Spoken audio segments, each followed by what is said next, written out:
Hey guys, how you doing? This is Benjamin with Benjamin's Exotics, and today, in this video, we're going to be looking at, is it worth or should you ever consider, depending on the situation, quote-unquote, rescuing a reptile? You see a bunch of videos on YouTube go up nowadays saying, ball python rescue from so-and-so pet store, or, a leopard gecko Craigslist rescue, or, bearded dragon, I think water dragons, things like that. You see all kinds of videos going up in rescues, and yeah, that's good and all, but I wanted to really quickly talk about the psychological impact of doing that on a person really can be. And this, it's not going to be, a huge philosophy video as that might sound, but here's what I mean. So, short answer, if somebody ever asked me, should the average person or the average reptile, liker... Jeez, what the... Okay, let's try that again. If the average reptile keeper or the average reptile enthusiast would come and ask me, should I rescue a fill-in-the-blank reptile?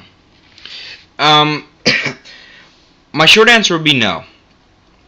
And I have a few reasons for doing this. And if you guys have watched this channel and you've seen other videos, you know why we're looking at this animal right now. This is a leopard gecko. Oh, I didn't mean to scare you. Sorry. This is a leopard gecko that I, rescued that was not doing so good. Spine is messed up, as you can see on her back right there and right there. And yeah, she's not the friendliest all the time, but as you can see, she's going to run around. But she's got a few problems, and I fixed them when I first got her, but she just started eating again. I put like 20 mealworms in here, literally. I put like 20 mealworms in here about an hour ago, and there's like, is that 5 left? Maybe 2 or 3 got out. Besides that, she ate like 10 mealworms that quick. So I'm very, very happy about that, but here's why for the average person, I would say you should not rescue a reptile of any kind, fill in the blank. Now there's always your exceptions, but here's the main thing. Let's say, like me, okay, I'm keeping ball pythons. I've had them, for a while. I've kept 2 or 3 ball pythons. If I was to go out and rescue a ball python, I would know that things were different from the average. And the problem is, when people go out and like the first animal they ever get, or of any species, even if they've already owned like ball pythons and they go out and they get a rescue leopard gecko, if it's not something you've already kept, in my opinion, you should not rescue it for a few reasons. Number one, the most obvious. If you have never kept the reptile before, or the species of animal, any type, you are not going to know properly how to fix the animal. You're not going to know how to give it proper care, and you haven't been able to, I don't want to say experiment, reptiles are never lab rats, but you've not got the chance to experience and, adjust things and learn how the animal works. Now, I did this a while ago, and I kind of semi-regret it, but I kind of don't. And I'll explain that in a second, but like with this leopard gecko, the second problem with, rescuing a reptile you've never owned before, besides just the average that you're not going to know how to take care of it in the best way, is that once you've gotten that reptile, the brain, takes in everything and all the experiences you've had and it applies that to real life situations, okay? If you get a leopard gecko and you have all these problems like, oh my gosh, would never shed right, had eye problems, had, mouth problems, I don't know, mouth rot in leopard geckos is really nasty. All these things that might pop up. Even though you know that this animal was not in the best health when you got it, and it technically was what you might call sick and had problems, your brain is still going to be thinking and going, well, leopard geckos, I kept them before, and even though it was a rescue, it had all these problems. And it can really set you up, I believe, into having an experience that isn't the best, okay? Especially with, like, leopard geckos and ball pythons. You get a rescue ball python. It doesn't grow much, doesn't eat much, it's shy, always balling up, never has a personality. Even though it's a rescue, it is going to have some small effect in your brain and the way you think about these reptiles. Now, here's the difference if you've already owned one. You've owned 2 or 3 leopard geckos. You know how they act, you know how they eat, you know how to care for them, great. You get a new one, a rescue off Craigslist or from a pet store that was going to die. And, you know, we can talk about in a different video why you probably shouldn't ever rescue reptiles from pet stores, even though it can be sad. But let's say you rescue it from Craigslist or eBay, something like that. You know what I mean? Once you get that animal, if it behaves differently than, you know, a normal leopard gecko would, you know that in your brain because you've had other experiences. You don't ever question that this is the norm because you know what the norm is. You've seen how leopard geckos normally act. It's not something that your brain has to think, well, should I get another normal leopard gecko, meaning one that is not a rescue? Because when I had the rescue, even though, you know, it could have some problems, it had all this other stuff.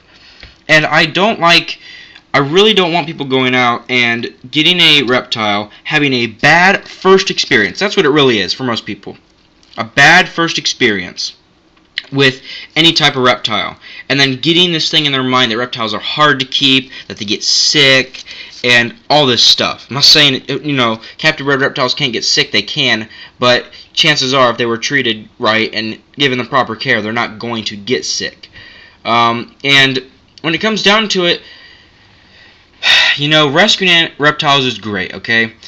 You're saving an animal's life. It can be used as a great educational tool once it is saved, if it does, you know, go past that process. Of course, not all of them will make it because some of them are just in such poor conditions. There's no way they're going to bounce back. But for the first-time reptile keeper, I would really, really, really heavily advise you to stick away from any reptile rescue sort of, you know, activity or idea you're thinking about doing.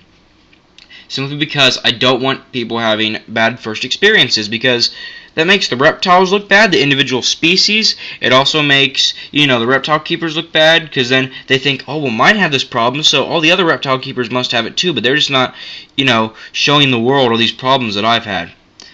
Now, not all people are going to think like this, but it does. A bad first experience can really, really, really ruin somebody's reptile passion or career. So, hope you guys enjoyed this video. If you are a first-time reptile keeper, or even if you owned like ball pythons and you want to go out and you want to rescue a leopard gecko, really think about it first. Because I've handled many leopard geckos, and I know how they normally do act, and I know that they normally don't have problems like this girl has had with the spine, some mouth problems, eye problems. I was really scared at one point because when I first got her, she was having some eye problems, and she had them a little bit ago, about a month ago, and I thought she was going to go blind, you know, with all kinds of goop in her eye, and literally this stuff, I'm not even kidding, guys, it would turn green, and I had to go with like the tweezers and like slowly, gently pull it out. It didn't hurt her, she didn't seem to be in any distress, but I had to like take it out of her eyes so she could open her eyes. She could not open her eyes, and now as you can see, both of her eyes are open. She's still got a little bit of cloudy stuff in there, but that keeps going way bit by bit after sheds. And she seems to be doing much better. Okay, but if I had not been handling other leopard geckos, and if I hadn't talked to many breeders, and I hadn't watched many videos on YouTube, and, you know, things to that effect, I'm not saying YouTube is the best source for learning, I might think that that's how normal leopard geckos are. They have eye problems, mouth problems, spine problems, all this stuff. So I hope you guys enjoyed this video. As I said, really, you better not knock that bowl over, but really take into consideration your experience with, you know, owning a normal reptile before you get a rescue of the species. Don't go out and say, I've owned a ball python, I know enough about reptiles to rescue a leopard gecko. No.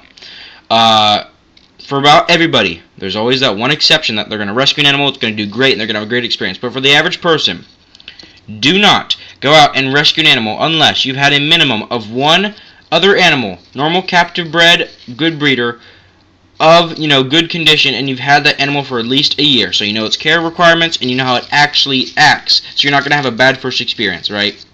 Hope you guys enjoyed this video. Thank you for watching.